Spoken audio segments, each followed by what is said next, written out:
This is the next generation of surveillance. For the first time, we actually have permission from the government to show the basic capabilities.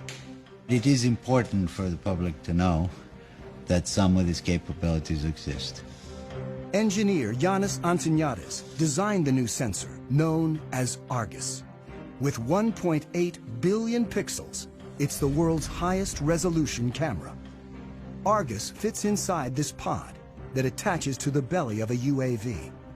But because much of the work is classified, we can't see the sensor itself.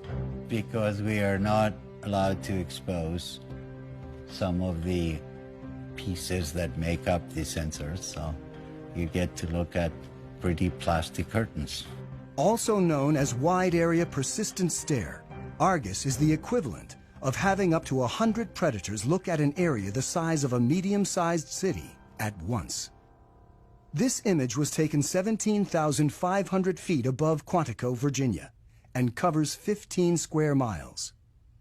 This whole image is at a very, very fine resolution. So if we wanted to know what is going on in any spot along this image, say near this building at this intersection, we can generate a moving image that shows what's going on in the area.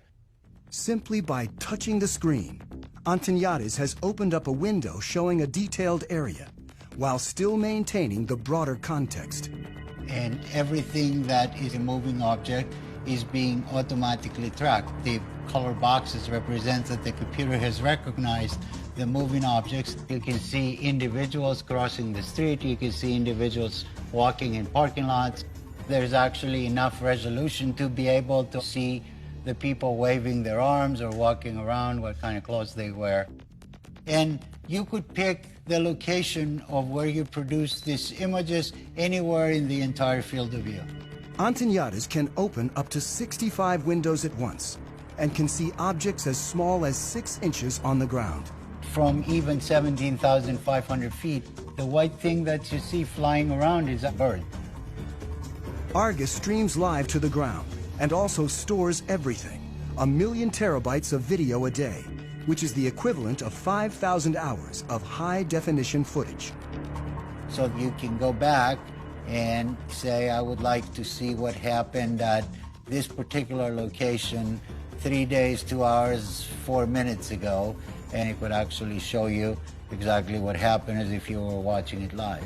To create the world's highest definition camera, Antoniadis needed to design a new imaging chip.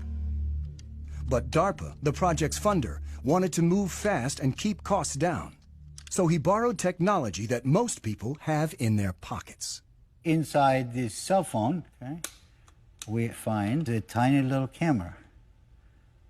So if you were to take off the majority of it, you'd be left with an imaging chip. If you were to take 368 of these and make a big mosaic out of them and start shooting images, now you have Argus.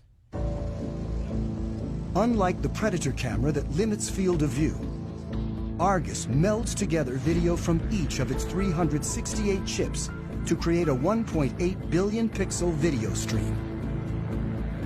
This makes it possible to zoom in and still see tremendous detail. Whether Argus has been deployed in the field is classified. I'm not at liberty to discuss plans of the government, but if we